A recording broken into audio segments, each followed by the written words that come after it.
urudi Tunisi. Yeye ni Somalia.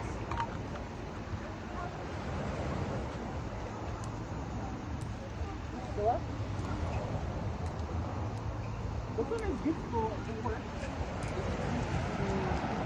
Get to food. This is alright.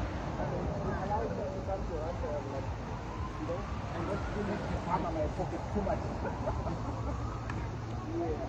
But I mean, I can just do that. Đây không? Compare myself to other countries. I think this is better.